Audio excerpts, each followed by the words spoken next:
মহারাজ যুধিষ্ঠির একটি প্রশ্ন জিজ্ঞাসা করে বললেন, হে মহাত্মা দেবর্ষিপাদ, আমরা তো কেউ এই সংসারে ত্যাগী, ধ্যানী, যোগী বা সন্ন্যাসী নই, তাহলে আমরা তো সকলেই গৃহী, আমরা তো সকলেই গার্হস্থ ধর্মী।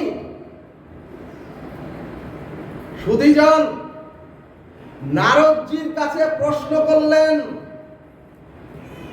ধর্মজ্ঞ যুধিষ্ঠির, অর্থাৎ আমরা তো স্বামী, স্ত্রী, পুত্র, কন্যা, অর্থাৎ আমরা তো সকলেই কুটুম্ব, প্রতিবেশী, আত্মীয় স্বজন আশ্রয় করে থেকে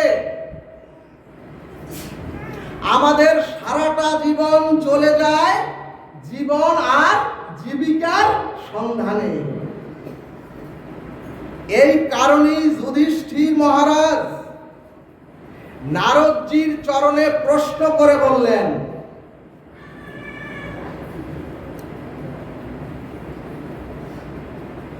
আমাদের এই দুঃখময়, জরাব্যাধিময় অশান্তির মধ্যেও আমাদের কি ভগবৎ প্রাপ্তির কোনো পথ অথবা আমাদের কি ভগবৎ প্রাপ্তির কোনো উপায় আমাদের আছে? সুধীজন এই প্রশ্ন শুনে দেবর্ষিপাদ খুব প্রসন্ন হলেন। এখানে শ্রী ভাগবত বললেন, ওগো, আপনাদেরকেও সাধু সঙ্গে আসতে হবে শুধুমাত্র এই প্রশ্নটি আপনাদের মধ্যে জাগাবার জন্য। অর্থাৎ আমরা তো সকলেই সারাটি জীবন সংসারের ঘানি টেনে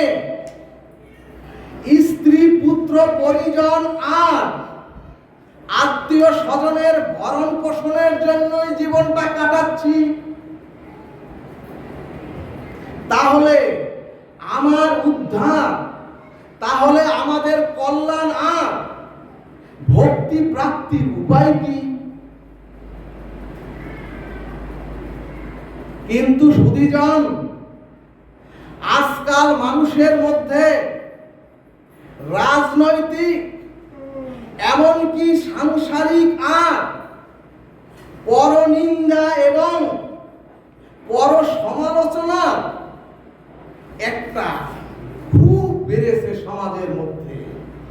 কিন্তু ভগবানকে জানার আগ্রহ সনাতনীদের মধ্যে অনেকখানি কমেছে। ভাগবত বললেন, ভাগবত বললেন, ওগো, ওই দেবতাদেরও দুর্লভ এই মনুষ্য জন্মের উদ্দেশ্য শুধু অর্থ উপার্জন নয়। ভাগবত বললেন, মনুষ্য জন্মের উদ্দেশ্য শুধু এই দেহের দ্বারা। ভাগবত বললেন, ওগো, এই যে মনুষ্য জন্ম, দেব দুর্লভ মনুষ্য জন্ম প্রাপ্তি, এই প্রাপ্তিটা শুধু পাপ পুণ্য করে চলে যাওয়াটাই আমাদের জীবনের একমাত্র উদ্দেশ্য নয়।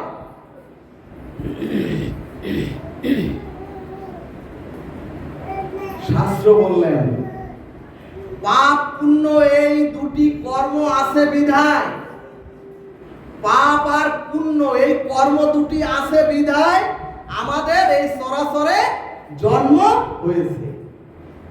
সুধীজন, খুব মূল্যবান কথা, যার জীবনে বেশিরভাগ পুণ্য,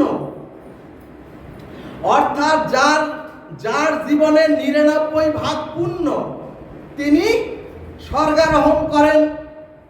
আর যার জীবনে 99% পাপ, তিনি নরকে গমন করেন।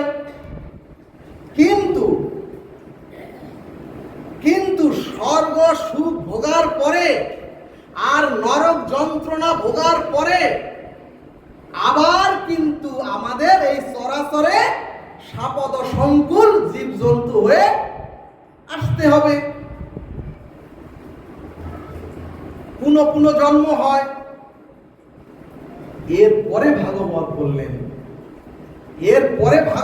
বললেন যাদের পাপ আর পুণ্য সমান সমান, কিন্তু এই চরাচরে মনুষ্য প্রাপ্ত হয়ে যাদের পাপ আর পুণ্য সমান সমান, তারাই একমাত্র মনুষ্য জন্মপ্রাপ্ত হয়ে পুনঃ এই চরাচরে জন্মপ্রাপ্ত হন। অর্থাৎ অতি পুণ্য করলে স্বর্গে যাবেন, অতি পাপ করলে নরকে যাবেন। আর পাপ পুণ্য সমান থাকলে এই পাপ পুণ্যের ফল সুখ আর দুঃখ ভোগের জন্য মনুষ্য জন্ম নিয়ে আবার এই চরাচরে আসতে হবে। সুধীজন, তাহলে সুধীজন ভাগবত কি বললেন? এই মনুষ্য জন্মটা পাপ পুণ্য অর্জনের জন্য নয়, এবং এই মনুষ্য জন্মটা একমাত্র উদ্দেশ্য হলো ভগবত ভজনের দ্বারা ভগবত ভক্তি প্রাপ্ত হয়ে চির কল্যাণের ব্রজপথে যাওয়া। জয় নিতাই গৌর হরিবল। রাধে রাধে। এখানে যারা মনে করেন পুণ্য করলেই কল্যাণ হবে, কিন্তু ভাগবত তার চরম সিদ্ধান্তে বললেন, ওগো ভক্তির পথে তোমাদের ওই পুণ্যটা বাধা হয়ে দাঁড়াবে। ভাগবত বললেন ভক্তির পথে তোমাদের পুণ্যটা বাধা হয়ে দাঁড়ায়। সুধীজন, কারণ পুণ্যে ধনী আর ঐশ্বর্যের লোভ জীবের মধ্যে বাড়িয়ে দেয়। কাজেই সুধীজন, পাপ এবং পুণ্যের জন্য আমাদের এই মনুষ্য জন্ম নয়। তাহলে সুধীজন, ভগবত ভজন করে নিজের কল্যাণ, আত্মকল্যাণ আর ভক্তি পাওয়ার জন্যই হচ্ছে আমাদের এই মনুষ্য জন্ম। এই কারণেই গৃহীদের জন্য, গৃহীদের আত্মকল্যাণের জন্য, গৃহীদের উদ্ধারের জন্য, গৃহীদের ওই ভব পার হওয়ার জন্য, প্রেম ভক্তি পেয়ে উদ্ধারের জন্য দেবর্ষিপাদ বললেন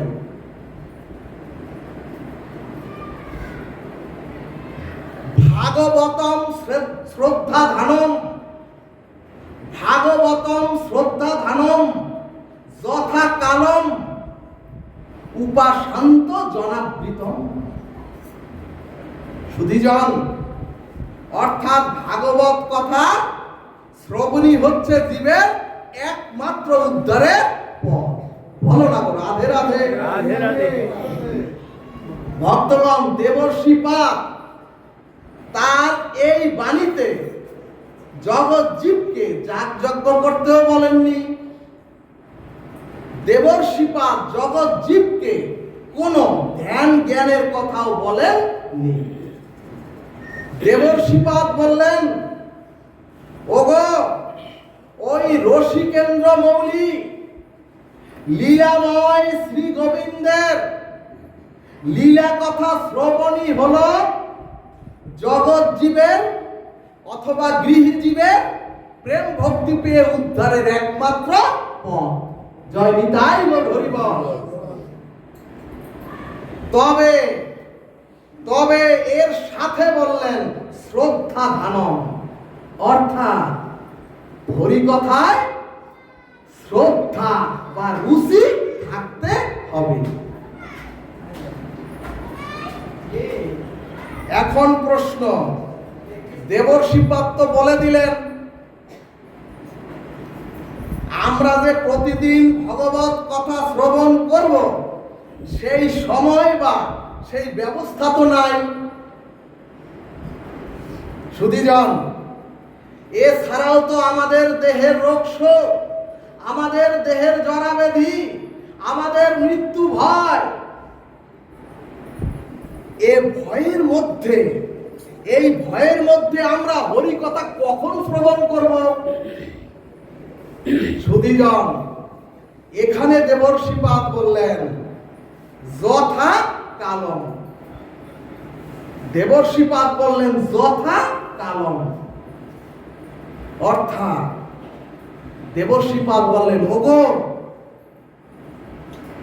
24 ঘন্টায় যদি আপনারা 24 ঘন্টায় যদি 10 ঘন্টা মানুষ চাকরি আর ব্যবসায় ব্যয় করে,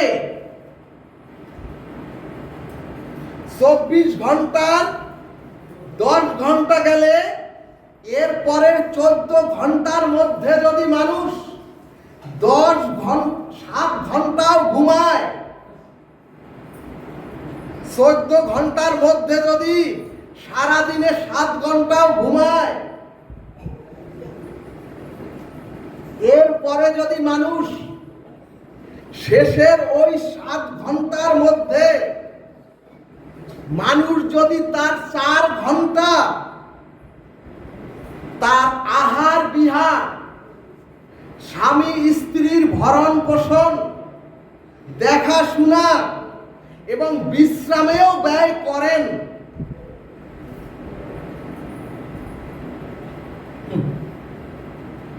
এর পরের অংশটুকু হলো যথাকালম। অর্থাৎ দেবর্ষিপাদ বললেন যথাকাল রূপ দিনের মধ্যে ওগো, যথাকাল রূপ দিনের মধ্যে ওগো তোমরা যদি মানুষ 1-2 ঘন্টা সময়ও সাধু মুখে হরিকথা শ্রবণ করে, যদি সাধু মুখে হরিকথা শ্রবণ করে, যদি ওই ভগবত ভজন করে, তাহলে জীবের চিরমুক্তি হয়ে যায়। রাধা কৃষ্ণ প্রেমানন্দে হরি হরি বল। কিন্তু সুধীজন, এর পরেও দেবর্ষিপাদ বললেন পরিবারের 5 জন সদস্যের মধ্যে যদি একজন হরিকথা শ্রবণ করে আর পরিবারের ওই 4 জন যদি হরিকথা শ্রবণ না করে, তাহলে সংসারে সে একা ভক্তি টিকিয়ে রাখতে পারবে না। এই কারণেই দেবর্ষিপাদ বললেন জনাবৃতম, অর্থাৎ ওগো তোমার সংসারের স্বামী স্ত্রী ভাই বন্ধু সকলকে নিয়ে, সকলকে সাথে নিয়ে তোমরা হরিকথা শ্রবণ করো। এখানে ভাগবত বললেন ওগো ভগবত সঙ্গ একা করে যদি সংসারে তুমি প্রসাদ বুঝিও হও, যদি সংসারে হরিকথা শ্রবণ করে একা একা তুমি বৈষ্ণবত্ব গ্রহণ করো,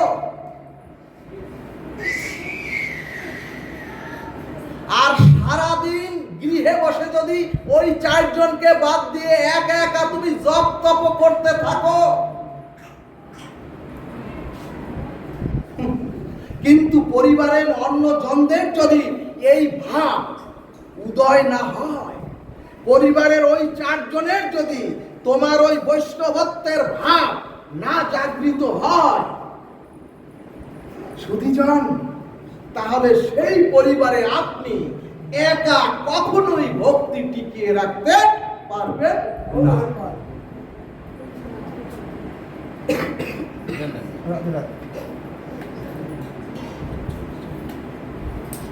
এই কারণে আমরা গৌরচন্দ্রিকায় গাই, কি গাই? 3 পুত্রের সঙ্গে নাচে সে সেবানন্দ, আর 5 পুত্রের সঙ্গে নাচে রায় রামানন্দ, আমরা গাই। কিন্তু সুধীজন, খুবই পরিতাপের বিষয়, দেখবেন বিয়ে বাড়িতে, দেখবেন বড় নিমন্ত্রণে, অথবা আপনারা পিকনিক পর্যটনে আমরা পরিবারের সকলকে নিয়ে একত্রিত হয়ে সেজে গুজে যায়।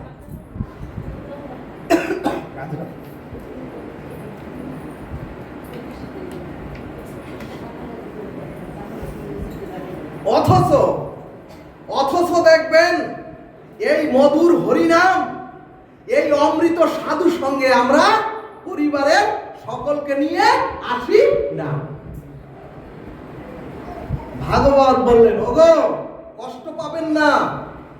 ভাগবত বললেন ওগো সেই পরিবারে শান্তির আশা, সেই পরিবারে মুক্তির আশা তোমরা করো কি করে? সুধীজন, চৈতন্য ভাগবত বললেন ওগো দুর্গন্ধ আবর্জনাময়, দুর্গন্ধময়, পুঁতিময় জায়গায় যদি একটি সুগন্ধি ফুলও প্রস্ফুটিত হয়, তাহলে ওই গন্ধের আবরণ, ওই পুঁতিগন্ধময় আবরণ থেকে ওই সুগন্ধি বের হতে পারে না।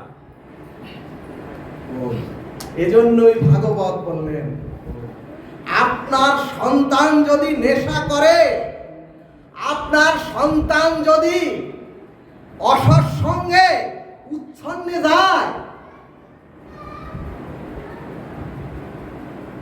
আপনার মেয়ে যদি কুসঙ্গে গিয়ে আপনার সংসার থেকে, ধর্ম থেকে বিচ্যুত হয়, তখন আপনার ওই সাধুত্ব, তখন আপনার বৈষ্ণবত্ব আর আপনার প্রসাদ ভুজিতা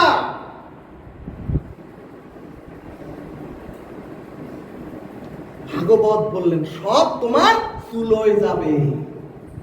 সুধীজন, ভক্তগণ, যদি বাড়ি গেলে এই সাধু সঙ্গের পরে যদি বাড়ি গেলে স্ত্রীর গালমন্দ শুনতে হয়, যদি স্ত্রী বলে মুরত নাই, যদি স্ত্রী বলে আয় করার ক্ষমতা নাই, খুব সাধু সঙ্গ করার শখ,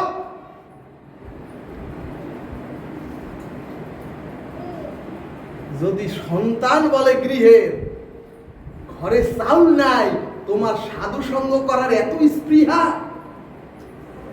ভক্তগণ, ভাগবত বললেন সন্তান তোমাদের উচ্ছন্নে যায়, মেয়ে তোমাদের ভ্রষ্ট হয়, স্ত্রী গালমন্দ করে, কারণ তোমরা একদিনও তোমার ওই সন্তান, তোমার ওই মেয়ে, তোমার স্ত্রী পুত্র নিয়ে তুমি হরি কথা তুমি আসনি, আর হরি কথার মহিমাও তারা কোনোদিন শ্রবণ করেনি। জয় নিতাই গৌর হরি বল। সুধীজন, কিছু অপরাধ নিবেন না। সাধু আমার নাম সংকীর্তন দেয়, আমরা খুব নাম সংকীর্তন করি, সেখানে লোক হলো 10 জন, আর খাবারের জায়গায় শত সহস্র লোক। ভাগবত বললেন প্রসাদ পাওয়াটাও কিন্তু একরকম ভক্তি, কিন্তু পূর্ণাঙ্গ ভক্তি নয়। তাতে আমার কোনো আপত্তিও নাই, ভাগবতেরও কোনো আপত্তি নাই, কিন্তু আমাদের জানতে হবে প্রকৃত প্রসাদ হলো ভগবানের লীলা কথার কৃপাটাই হলো একমাত্র প্রসাদ।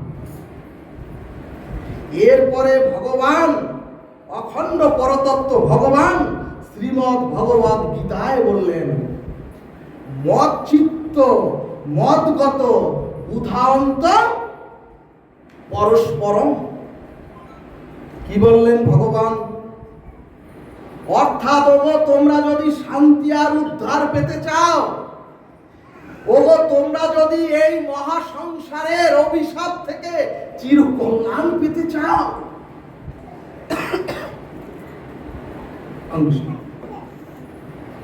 তাহলে তোমরাও পরস্পরে মিলিত হয়ে প্রতিদিনই শ্রদ্ধালু হয়ে রুচির সহিত হরি কথা, ভগবানের লীলা কথা শ্রবণ করো। ভগবান বললেন ওগো সংসারে বৃথা সময় ব্যয় না করে, সংসারে পরচর্চা না করে, সংসারে লুডু না খেলে সন্ধ্যাবেলা, ঘোর সন্ধ্যাবেলা ঘরের মধ্যে টিভি উচ্চ শব্দে না চালিয়ে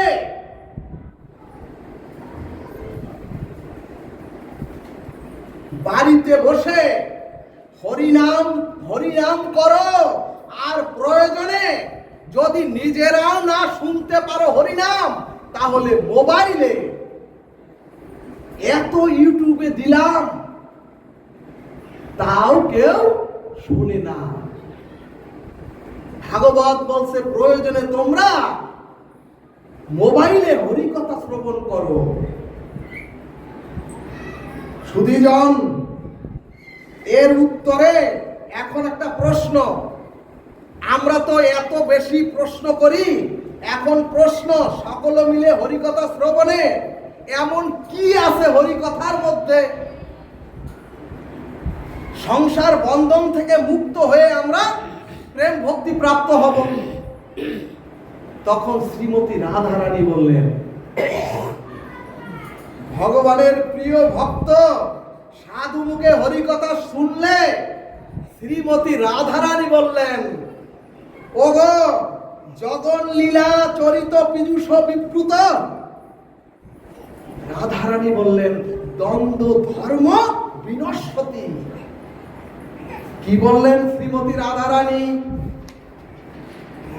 প্রেমময়ী করুণাময়ী শ্রীমতী রাধারানী বললেন, গোবিন্দের লীলা কথায় এক বিন্দু যদি কান দিয়ে তোমাদের হৃদয় গ্রন্থিতে প্রবেশ করে, তাহলে দ্বন্দ্ব ধর্ম বিনষ্টা।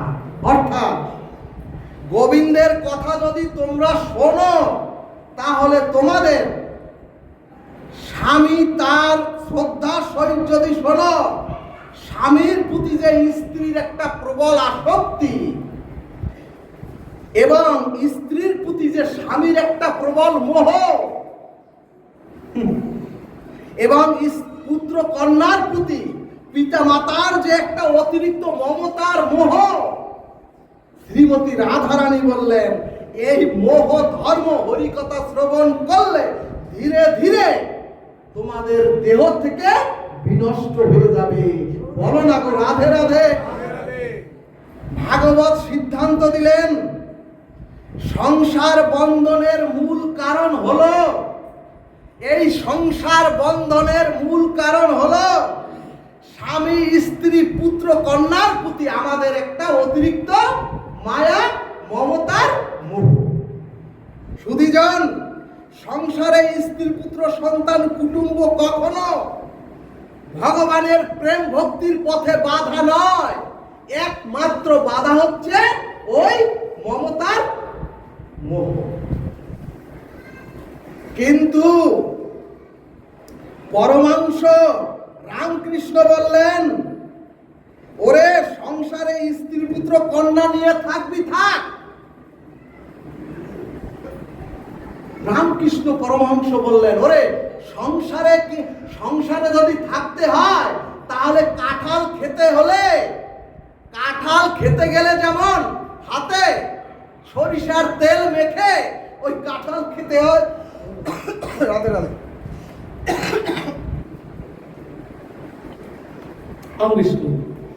ঠিক তেমনি সাধু মুখে হরিকথা শুনে যদি তোমরা সাধু মুখে হরিকথা শুনে যদি সংসার করো, তাহলে বেশি জড়াজড়ি আর থাকবে না। এরপরে ভাগবত বললেন, হরিকথা গ্রহণ করে ভগবত ভজন করলে অবশ্যই জীবের মধ্যে তিনটি জিনিস উপচয় হবে। সুধীজন, অর্থাৎ ভগবানের প্রতি প্রথমেই হরিকথা শুনে যদি ভগবানের প্রতি একটা গাঢ় অনুরাগ বা তৃষ্ণা না জন্মায়, বুঝতে হবে হরিকথা শ্রবণ সব বৃথা। তাহলে প্রথম ভগবানের প্রতি একটা গাঢ় অনুরাগ তৃষ্ণা জন্মাবে। দ্বিতীয়ত, ভগবত বিরুদ্ধ বিষয় যেমন রূপ যৌবন ভোগ বিলাসে একটা বিরক্ত জন্মাবে। আর তৃতীয়ত, কিন্তু সুধীজন, যদি শুনতে হয় তাই শোনা। ভাগবত বললেন আসতে হয় ভাগবত সঙ্গে, তাই আসা। আর অনুষ্ঠান করতে হয় তাই যদি করা হয়,